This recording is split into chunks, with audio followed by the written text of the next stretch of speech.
My name is host Eric, and I'm the host of Talking with Famous People. And I am here with host Zachary, Coach Abe, famous person JC, and famous person Callum in the Mikeless chat crowd. And we've also got a special guest, newly minted famous person. You're now officially entitled to the title famous person. Excellent. My competitor and much esteemed colleague, who I have the utmost respect for, Stephan Brooks from Northern California, a great debate coach, a kick-ass debate coach who always gives anytime I got any debaters in there, I know it's a crapshoot, because the Brooks Academy kids are going to be bringing it full blast. So welcome, Stephan Brooks. I feel like applause are needed here. Right. I'm stoked because these worlds don't cross, right? I have my debaters come on to Talking with Famous People because they're my students, and I just do it and worry about if somebody wants to complain about it, then they can complain about it. But to have other adults like a colleague come to Talking with Famous People is really exciting because it's Talking with Famous People, right? So it's kind of a little crazy. But Brooks is a little crazy himself.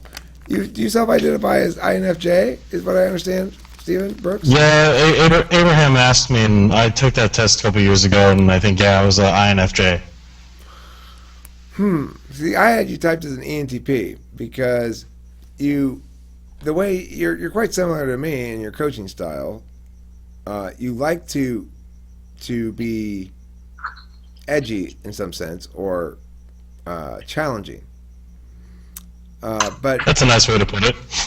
do you feel like an introvert or do you feel like an extrovert? If you were to be a introvert, then INFJ would make sense because they typically are among the most extroverted introverts.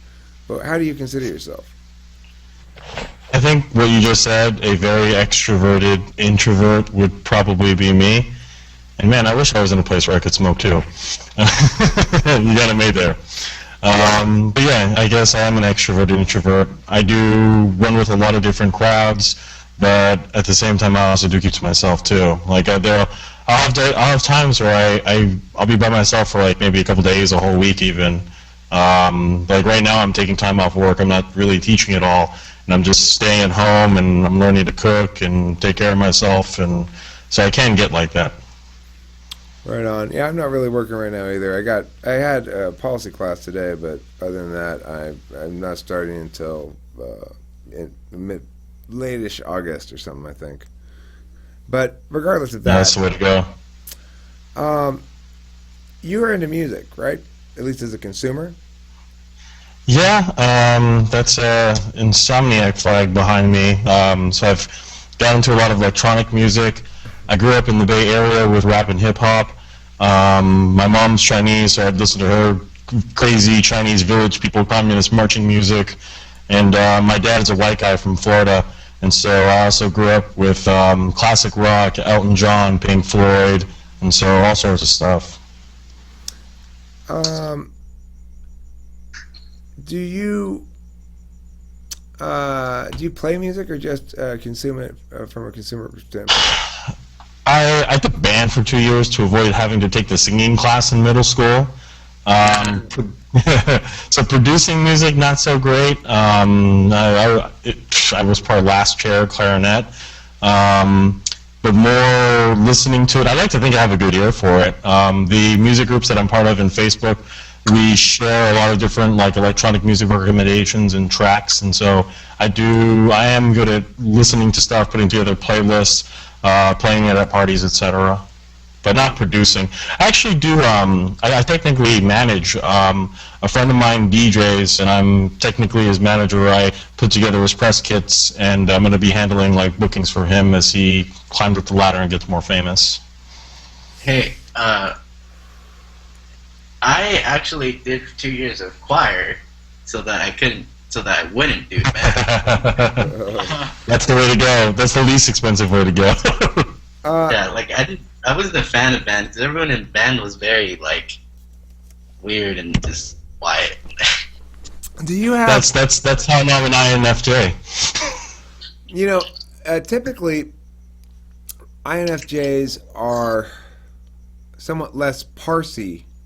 Parsing is not their most natural go-to function. Their more natural go-to function is extroverted feeling, which would mean that one comparison between the INFJ and ENTP is that the INFJ is typically well liked by everybody, while the ENTP people typically have either they like the ENTP a lot, or they hate the ENTP, right? So one of my personal sayings that I like to say to people, especially when they're gossiping about this friend or that friend, is I always like to tell them I'm Switzerland and my job is to get along with everybody. Well, that eliminates ENTP. That's not my job. My job is not to get along with everybody. My job is to be the fist of wrongness identifying. No, you're wrong. I would love to see that on a resume. From 2012 to 2014, I was the fist of wrongness identifying. Yeah, right. Well, so okay, as an INFJ, if you are an INFJ, then you have introverted intuition, which would suggest that, in some sense, when you're conceiving of truths, be they, for example, debate case strategy, or musical truths, or visual truths, or artistic truths, or whatever, that you see them as wholes, like a single whole truth, rather than as something that's created or constructed and can be altered a lot. It's a difficult question to ask somebody with a lot of debate experience, because debate trains you in extroverted. I think as soon as you ask me that, an example I'm trying to think of is like in America we have this dumb belief that corporations can be people, and so for instance I don't think they can be, and so I don't care that the Supreme Court has logically ruled that we have freedom of speech and a corporation is this, therefore a corporation can be a person by transitive property. So I think that speaks to what you're asking, right? Like, I don't buy their logic or bullshit. I just believe holistically in this idea that, truthfully, A cannot equal B. I don't care what the Supreme Court says. And you don't believe their logical bullshit not because you have other logical bullshit that disproves it, or that has it, because you're certainly capable of making all the arguments about constitutionality stuff from a legal perspective. You could say, well, the Supreme Court is wrong. They've misinterpreted the Constitution and they've produced a wrong verdict that we need to have a different verdict, a different way of understanding whether something's constitutional than whether the Supreme Court says it is, because otherwise that eliminates the possibility the Supreme Court can be wrong, and we know, as a matter of fact, they can. We can point to past examples where they have been wrong. So are you saying, like, you understand it to be not the case before you go through that process? That's a really good question. I think depending on the issue, there are certain things that I internally just, even if you showed me your work, I would have to believe. Like, I've been rewatching The Simpsons, one of my favorite all-time shows, especially the first 10 seasons. And there's this episode where they did a parody of Flowers for Algernon. Homer has a crayon stuck in his brain. They remove the crayon and he becomes a genius. And he goes up to Ned Flanders and he goes, "Oh, hey, Ned, in my spare time, I disproved God." And he hands him like a sheet of paper with all his work on it. And Ned reads it and he goes, whoa, ah, crap, he's right. And so he sees the work in front of him that God doesn't exist. But then Ned, being a religious guy, tears it up and he goes, "Nope, we can't have this." And so I think, like Ned, there are certain things that I just might, just believe to be true. And even if you showed me the work, well, I hold this belief to be true and I'm not going to move away from it. I would like to think, though, that I am not like that about a lot of things. And so, like, I can, not to the point where I'm a gun nut, and I'd be like, "Don't take away my gun," and I'm not going to even debate you. Right. Well, I think you'll always probably be willing to debate somebody, is my guess, because you were a debater back in school and you're a debate coach now. So certainly you understand the mechanics of that really well, and you understand how to motivate the students too. I think one thing that the INFJ and the ENTP have in common is an ability to motivate others. That's what my INFJ best friend, he's extremely successful in sales, management kind of stuff. Like it's tech stuff, but he makes a lot of money and he doesn't have any kind of college degree or anything. I think he's got a GED, but he's extremely effective I'm here. motivating people. He's really super effective at motivating people. So let's talk a little bit about the INFJ and ENTP relationships. Do you know anybody who you believe to be an ENTP or who self-identifies as one in your circle of friends? I was telling Abe earlier, outside of my type, I'm not really familiar with the other types too much. What's the traits of one? Okay, well, it's about the order of how you process the universe with the cognitive function. So ENTP starts with extroverted intuition. That's sort of the parsing possibilities function, and then we follow up with TI. So we're typically considered like one website calls us the debater type because we're known to be contrary and fighty and wanting to argue things all the time. And we're also known to be flighty and irresponsible, so that we might say, or until we learn to stop doing this so much, we might say things like, I could totally do that. Let's do that. And then you just, as soon as you say that, you don't want to do it anymore because it's no longer a possibility. It's something set in stone. We're really possibility driven. Our third function is FE, extroverted feeling, which means that it's our role function to worry about other people's feelings and make sure the other people are happy and stuff.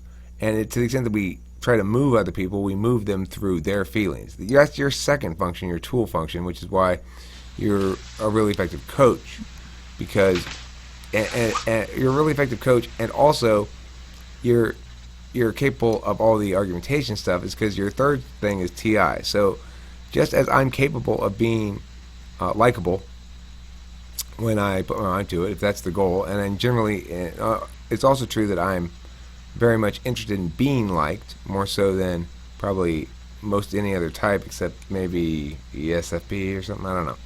But the issue is, it's not my natural thing to defer to other people's feelings over my thinking. So I have no problem causing conflicts that cause other people's feelings to be hurt if I think it's the right thing to do.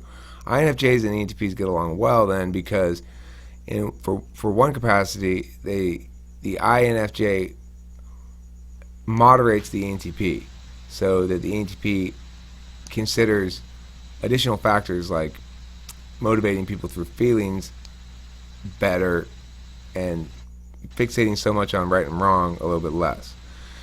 If you want outcomes. If you want outcomes, But hey, Eric. Yeah. What's the difference? Are there any differences with regard to organization between INFJ and ENFJ?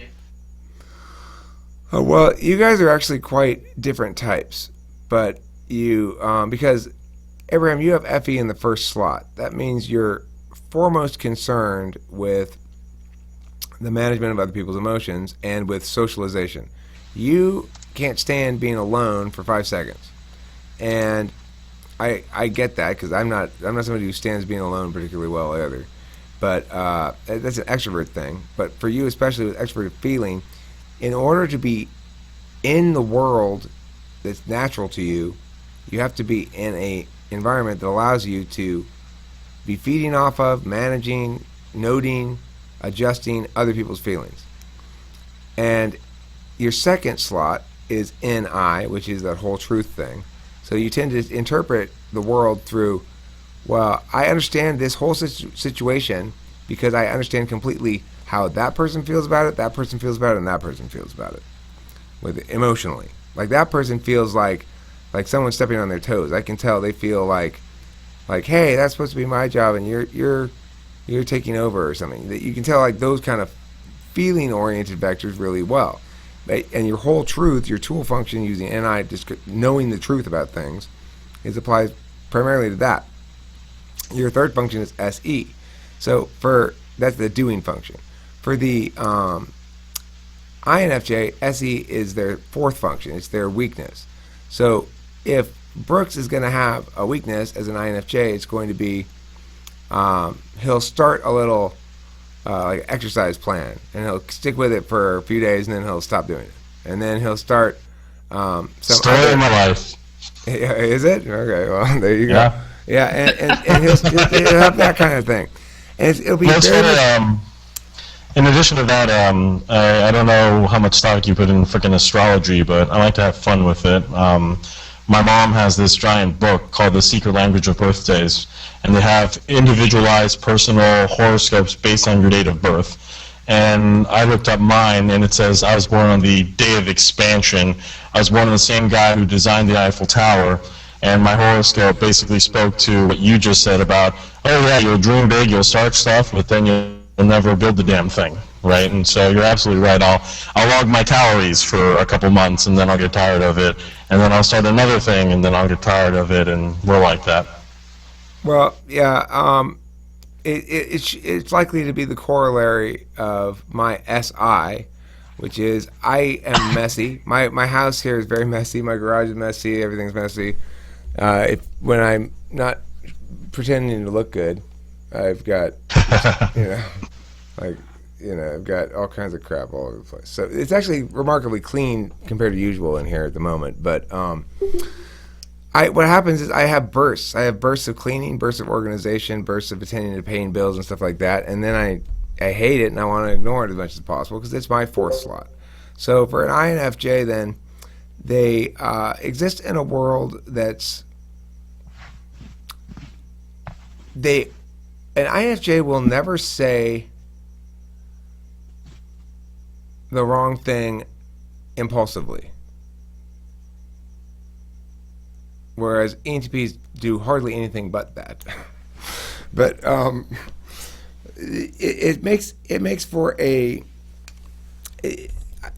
tend to trust and like INFJs instinctually without really understanding why. And in fact, even though you're a coach that was competing directly against me, and the year I noticed you was the year that you came in and fucking killed it at Nats, and I had it was kind of an off year for me. I think I managed to pull out a School of Excellence award too, but I thought, man, that guy's fucking killing it.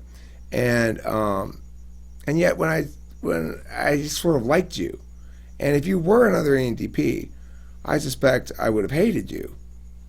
I'm sure I would have, because I would have been like, that guy cannot be a better version of me than me. That's not okay.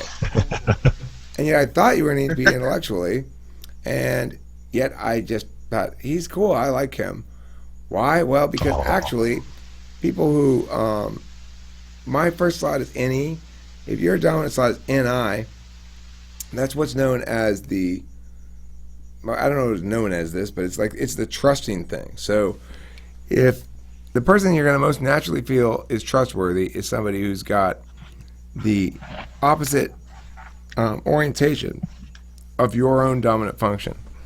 So ENTPs and INFJs are notorious for getting along well together and for sort of just going, hey, you're cool, because you seem so extroverted. You seem a lot like me, but you're actually very, very different.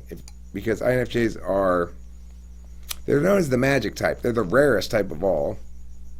And INFJs are like unicorns and shit. Yeah. My mommy told me I was special.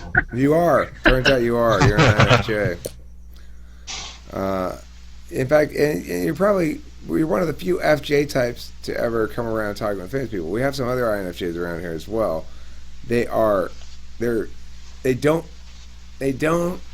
behave like any of the other things that they're matched with. They don't behave like introverts.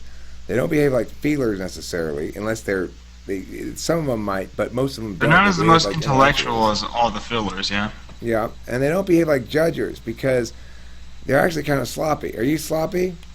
Like around your house? Yeah, but I think just like you mentioned, I think I'm like OCD half the time, and then I'm lazy half the time. And I'll have bursts where I clean and organize everything, and then I'll have days where I'm just a slob. It's hit or miss. Right. Well, would you consider yourself in touch with your emotions? What is in touch? Do you know what you feel? Yeah. What are you feeling right now? Do you have an emotion right now, or are you just neutral and non-emotion laden? Usually around this hour I'm pretty neutral. I would say I'm fairly in touch with my feelings.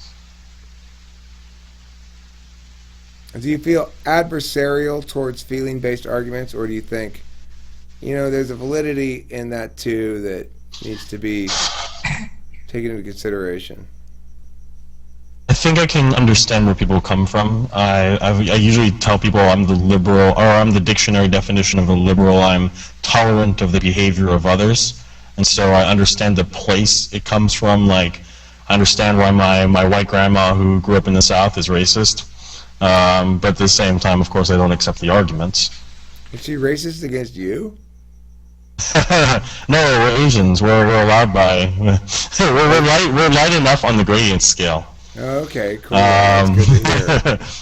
but she will we'll go visit her in Florida and we'll watch TV and she'll complain about how many black people are in the Verizon Wireless commercial, and so that's kind of hard to just laugh away. Did you not get the memo? It's supposed to be maximum of 3. You didn't get the memo? Oh. Well, what memo? The memo that says how many black people can be in a Verizon commercial. It's 3. It's like the college basketball rules. Yeah.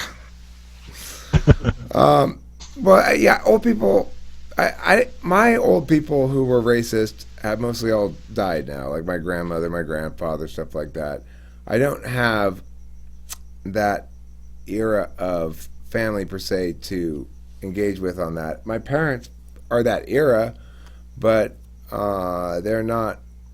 They don't make racist statements anymore. They did when I was a little kid, more. Mostly about Mexicans. My mom used to say, "Ooh, those Mexicans, they breed like brown rats." That's what she used to say when I was a little kid. Whenever you go by, because, my dad, but see, at the same time, my dad was obsessed with going to the swap meet, and that's where we were likely to see a phenomenon that caused my mother so much distress, which was basically a car full of Mexicans. It's like, see, there's too many of them in that car. Same thing with the Verizon commercial. It's like, there's too many black people on this. I want to see them in very small doses. That dark color blinds me. To be fair, us Chinese and the Mexicans are notorious for trying to fit as many people as we can in a Honda Civic, so your mom might have a point. It might not be 5 of them in there, it might be 7.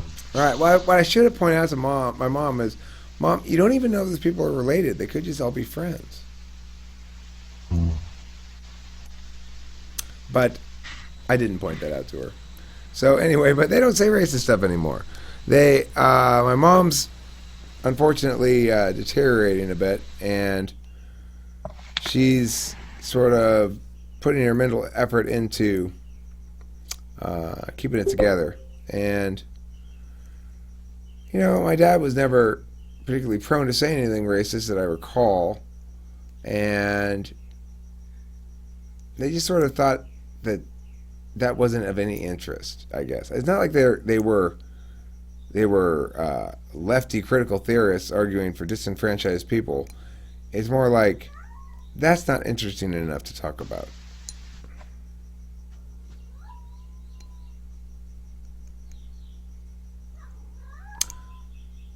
But, now that I've experienced some of that anti-German racism myself, I'm a little bit more sensitive about it. Because I don't know if you guys are aware of this, but we've had enough. We've had enough of the portrayals of Germans as confused, bumbling buffoons in movies and TV shows.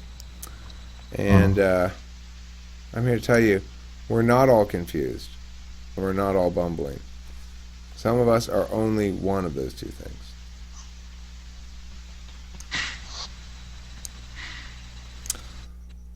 Okay, so any thoughts, any additional thoughts on the ENTP INFJ relationship? This got a little bit more into a conversation about INFJs and some of the contrast, and less about the relationship itself.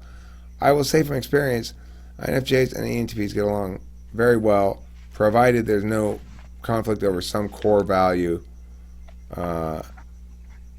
If there is, then it may take a year to straighten it out, but eventually you will probably. Or if your relationship is anything like my corollary, Corey and I had a big falling out.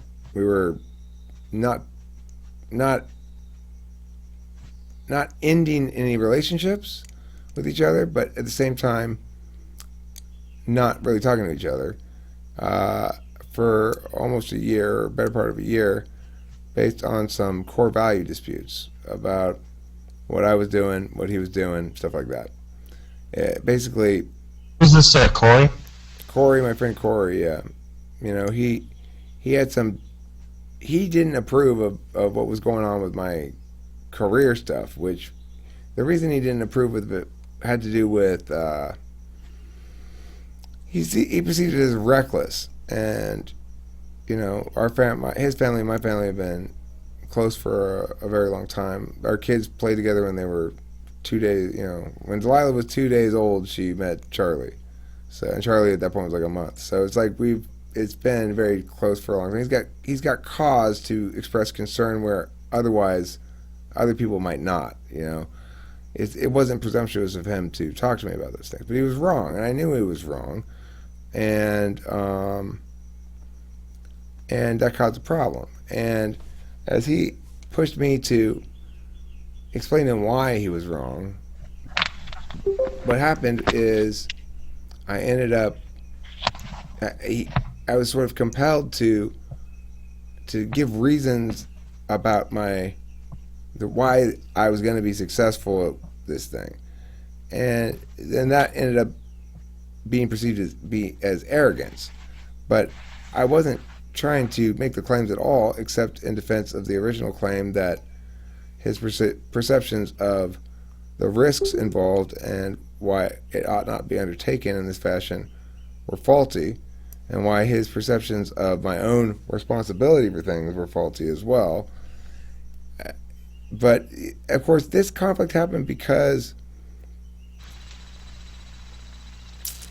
I had quit drinking, and so I was undergoing a lot of changes, and I think a lot of people around me were assuming that actions I was taking were to be framed through the old framework falsely.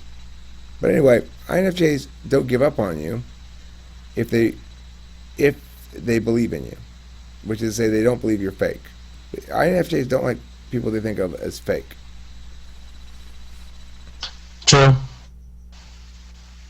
I buy that. And then it's funny that your friend of yours talking about he was concerned about you doing more teaching. Was that it? Well, he was concerned when I was going through my war at work, when my work was trying to fuck me over. I had a hard time convincing some of the people around me to believe my side of the story, which was that my employer was entirely at fault here for being super, super shady and criminal, and that the fact that the original starting point of I made the mistake of just telling people the truth. That they asked, well, what started the whole thing? And I said, well, I didn't want to have to come into the office during this time and this time, because I shouldn't have to for a variety of reasons. And because I answered the question that way, people would assume I was wrong. Oh. Bye, Zachary.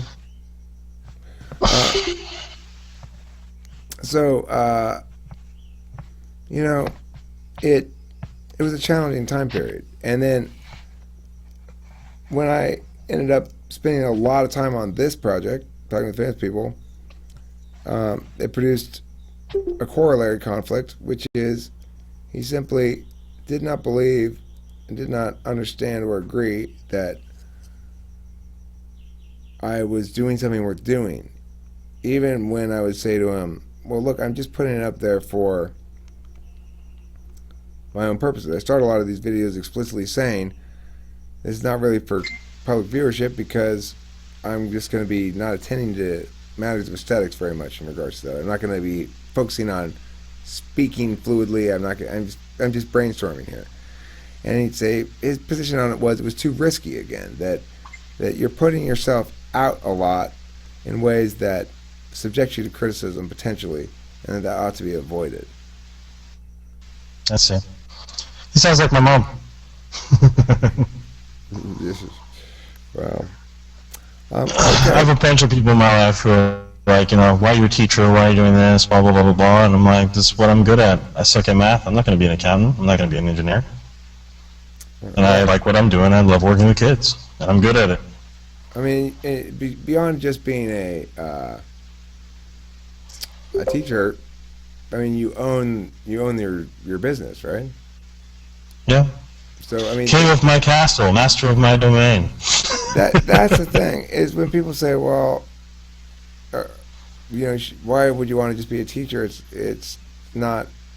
There's no like reward financially or something. It's very different if you are teaching something that's a zero-sum competition activity, because then you're not really a teacher. You're a coach. I mean, of course, coaches teach a lot, but coaches, you can evaluate their ability on an objective metric in a way that you can't evaluate teachers.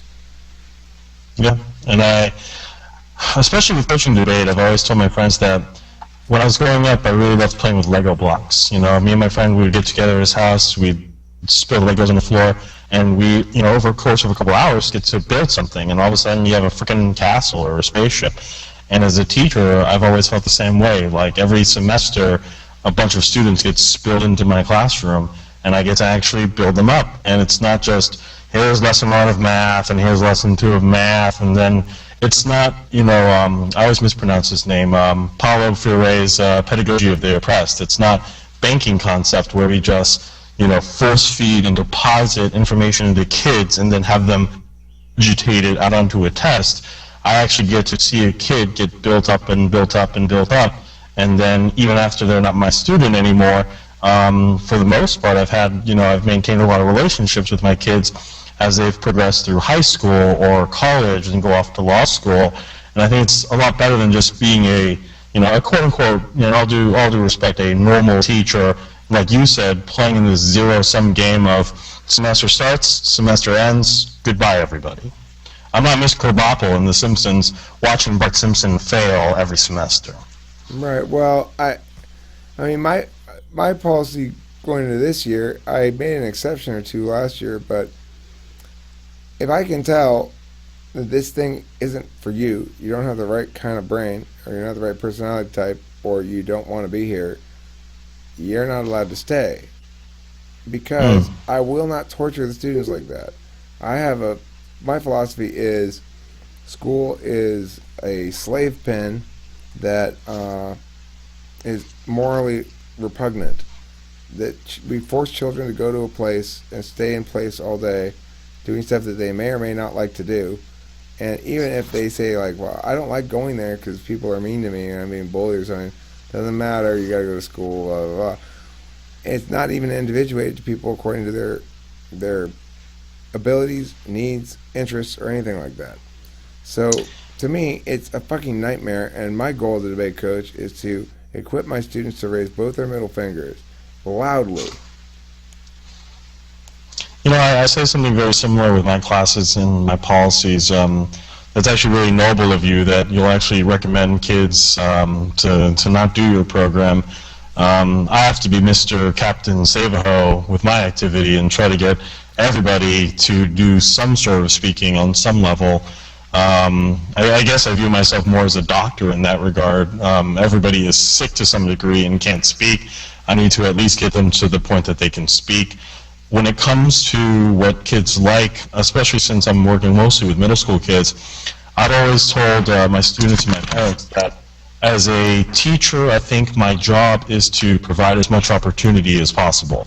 Yes, I want your kid to debate well, to speak well, and if it were up to me, he or she would go to 12, 15 tournaments a year. But at the same time, I tell my parents, I'm not one of those mean-ass band directors. For whatever reason, I've always encountered mean ones.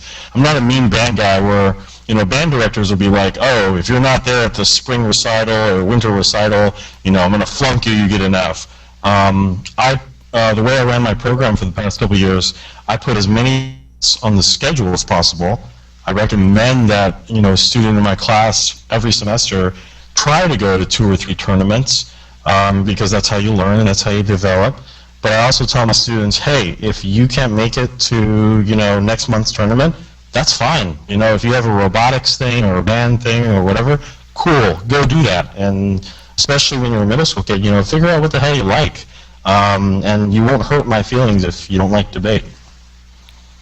Right. Yeah, you won't hurt my feelings either if you don't like debate, because I've already determined whether you're going to like debate weeks ago. The thing is, I do have a different approach than you. I don't think that I care about the students learning who aren't going to competition. And the reason is because I don't care about their learning when they're not competing. And I think it's appalling to me to think that they should care about it. Why should you care about this? It's not real. It doesn't matter. You're not going to use it for anything. Oh, wait, we are going to use it for something? You're going to go to a tournament? Oh, well, then that's a different story. I have debaters who say, I'm not, Freeman's here too? Jesus Christ. I have debaters who might say, I'm not going to the tournament this time. And I'll be like, fine. If they're experienced debaters, fine, I don't care. And if they aren't going to tournaments, fine. But then don't expect me to waste my time working with you, because I'm going to scrimmage people who are going to compete. I'm not going to scrimmage you if you're going to just sit around here. I don't care about your learning. I tell kids this all the time. I do not care about your fucking learning. What I care about is something much better than that. That guarantees you learn much better than if I did care about your learning. I care about your winning. That's my position.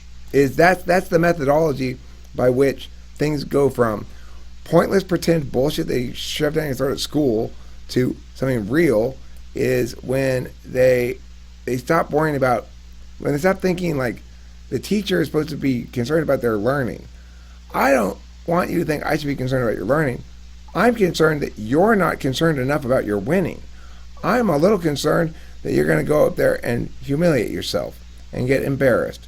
And when you come back, there's 2 possibilities. Either I'm going to laugh at you because you didn't do shit, and that's why that happened, or I'm going to say, okay, I failed utterly. I need to fix something here. I got a big problem or whatever. I'm going to blame myself or something. But what I'm not going to do is sit around and try to teach you shit that you're not going to use for anything.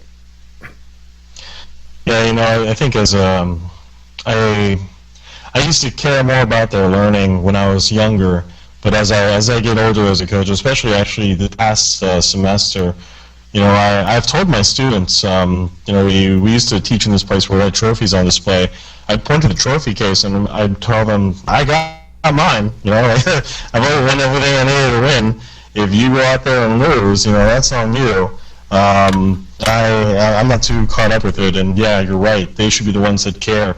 I had a couple of classes this semester where I'd walk into class, and I teach private classes now. So instead of hosting it at a central location, I go to people's homes and I do small group classes of maybe 4 students. And so I go to these classes this past semester, and I told all my 4 kids, you need to write your cases, you need to write your arguments. I walk into the class and they don't have their stuff, and I looked around and I'm like, well, you don't have your stuff. See ya. And I'd walk out of that class, because if you're not going to care about it, then why am I here, right? Yeah, totally. Yeah. I mean, totally. So I'm slowly learning that lesson as I get older. Well, oh, you left that at home? Oh. Well, okay. I guess you're useless today. Yeah, it's like, exactly what you did is exactly the right thing to do. It's so right. Yeah. It's so exactly right, because you're conveying to them, I am trying to fight in a war here, and I need soldiers. If you want to go be, I call my students soldiers too. if you want to go be a ballet dancer, then you go be a ballet dancer, okay? If you want to do robotics on the side, no problem. If you want to do ballet on the side, no problem. But if you're going to be here then Wouldn't be here. yeah, be here because I'm taking this war seriously. I want to see some fucking bodies in our wake, and you think that this is a good time for you to be making more jokes about your fucking banana. No. Give me 1 second. Let me see if I have this on my desk. Do you have any camera? We can't see anything because you don't have your camera on, Brooks. We just have audio on you. Oh, really? Hello. Yeah. Freeman, do you have a camera that works too? Hold on. Hello. I'm laying down, so it's really dark here. Oh, my bad. I thought it was on the whole time. Wait, is this the Brooks? Like, the Brooks, the legend? I'm the Brooks now? Oh my god, it's the legend. Jeez. Who's that? The legend, I said hot. That's my policy coach, Justin, who's actually a high school Okay. student. He's my main go-to knows about policy guy. It's funny you make the soldier and war analogy. The way I ran my classes a couple years ago was once kids accumulated, I think it was 100 NJFL points where they give you the black sticker, right? They would issue them a dog tag, and then we had them engraved with their names. So when we went out to tournaments, we did treat it as a war. Yeah. Fuck yeah. How could it be anything but? Yeah, it's great. Yeah. And we're not issuing dog tags to anybody with less than 100 points because you're of no value to our troop. Right. Well, we have our own ritual. We have something like the wafer in Catholicism, how it's transubstantiated into the body of Christ. We have a supermarket chicken that we eat when that transubstantiates into the bodies of our fallen foes. It's chicken when we bring it in, but when they put it in their mouth, it becomes the body of the enemy. That's only if we win. If we don't win, there's no chicken, right? I like that a lot. I have a lot. Oh, my God. Okay, well, the room is filling up here a bit. Freeman, if you don't have a camera, I'm going to close your camera window because it's messing up the geography of the screen. It's because you're from China. You're messing up the geography of the screen. I'm messing with the geography of the screen. Can you be louder, too? Brooks, have you ever met Freeman before? Even though I'm a teacher, I'm horrible with names and remembering faces and people. I wouldn't think you would have ever met him. I think personally, I just know that like Brooks Academy, like know us at nationals. Well, Yeah. we had a good run. How did it go? Did you guys get knocked out on what? Talk to me about nationals. Actually, I'm curious about this because I want to know if your experience is similar to mine. Well, what about nationals? I didn't go this year. Oh, you didn't take any kids with you? No. I ran Brooks Academy for 2-3 years, and then last year I just had become so stressed and overworked that I told all my employees I'm not doing this. I'm not managing a business with 10 plus personalities, 10 plus people, all their schedules. And so for the past year, I've been coaching solo. So I still entered my kids in tournaments as Brooks Academy, but all of my former colleagues that work with me, they run a program called Golden State Speech and Debate or something or the other. So if you see Golden State, that's them. Okay. So, yeah, be glad you didn't go this year. It was. Oh, good. It was. Yeah.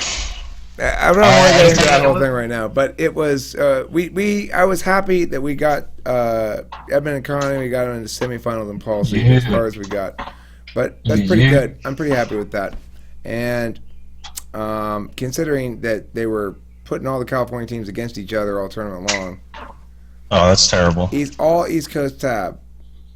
There wasn't a West Coast person to be seen anywhere in the admin of this tournament, and they stuck all the good California teams and put them up against each other all in the prelims. That's really sad because when I was telling my students about nationals this year to try to hype it up and try to instill some confidence in them, I always say even if you're just starting out in this activity, Like, aim to go to the national tournament for middle school, because the middle school national tournament's actually pretty easy. Because what you're supposed to do is keep the California teams from hitting each other, at least in prelims, right? Right. And so I tell my kids, go to the national tournament. The toughest kids there are the Bay Area and Los Angeles kids that you've been already practicing against. And during the prelims, you get to beat up on all the kids from the stupid states that start with the letter M. So Mississippi, Missouri, Montana. Right. And just get them out of the way. If the entry's not from Texas or California, they're not as good as you. Right? Right. There are two states where you're going to have to worry about.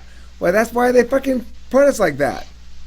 That's terrible. Well, whatever. I don't know why we put that. So, okay. Thank you for watching. I think this should end this episode. We can start another one. We got a group accumulating here and talk a little strategy on what topic or whatever. But I want to thank once more time a very special guest, Stephan Brooks here, who's it's nice when worlds intersect like this. He's a debate colleague, and here he is on Talking with Famous People. So I'm thrilled to have him here. And thank you, viewers at home, for watching another highly exciting, highly informative, absolutely thrilling, and completely perfect episode of Talking with Famous People.